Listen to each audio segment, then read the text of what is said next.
So as you can see, I just caught a bluegill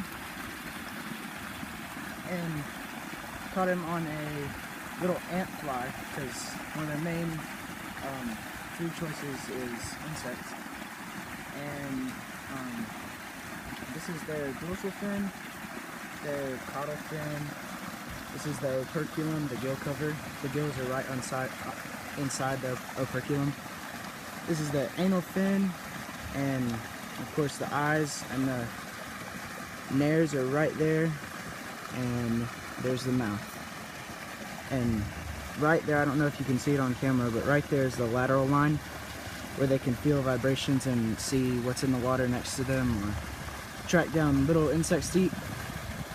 And their pectoral fin that they use to turn, and when they swim, the main fin that they use is the caudal fin to push them forward. Now I'm just going to let them go.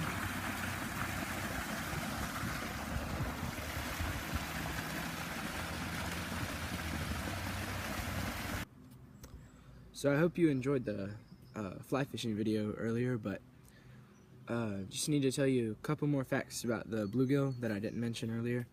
So the common name obviously is bluegill, but the scientific name is Lepomis macrocheirus. The phylum is chordate, and the class is bony fish. The order is Perciformis, and the genus is Lepomis.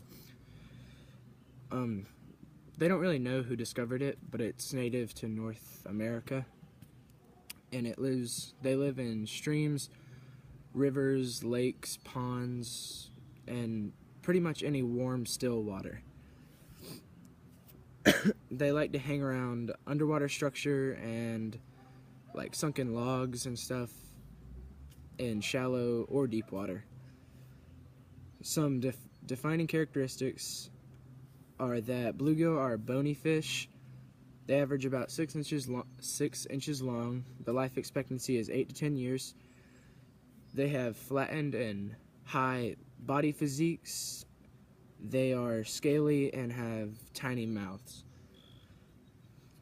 Bluegill feed by using their mouth to suck up insects, zooplankton, worms, and other small fish. Bluegill have gills that they use to breathe, and they can breathe by diffusion because when water runs over their gills, they're able to obtain the oxygen from the water, like the dissolved oxygen, and that allows them to breathe. And the bluegill have a closed circulatory system. They have a 2-chambered heart, arteries, and veins. The excretion of a bluegill is simple. They dispose of their waste out of their anus. Bluegill have a lateral line on their body to detect vibration and like pressure changes, and that's like their eyes almost. They can see and tell what's around them. The lateral line and inner ears act as receptors for the vibrations and pressure changes. The bluegill moves by using its fins. Their caudal fin helps them go forward, as I mentioned in the fishing segment of the video. To turn, they angle their pectoral fins, as I also mentioned.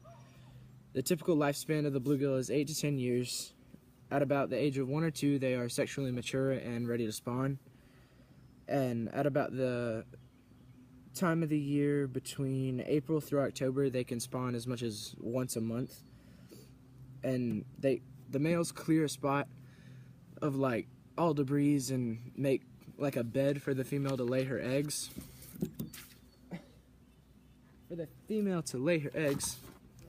And once this occurs, the male comes behind, and sometimes they'll dart in and fertilize the eggs and dart out of like weeds or anything.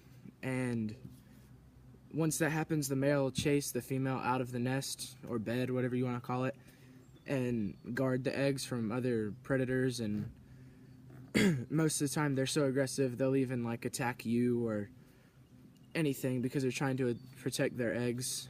that makes them really easy to catch. And bluegill are many other fish's prey, like largemouth bass typically feed on bluegill, and they aren't much of a problem economically because they support recreational fishing and help that, but ecologically they can be somewhat invasive in some ponds or lakes because they just take over and they eat a lot of insects that other fish might need. And 3 neat facts that I came up with is that they are in the sunfish family, they love tiny ant flies, and they're really easy to catch when fly fishing. I hope you enjoyed the video. Thank you.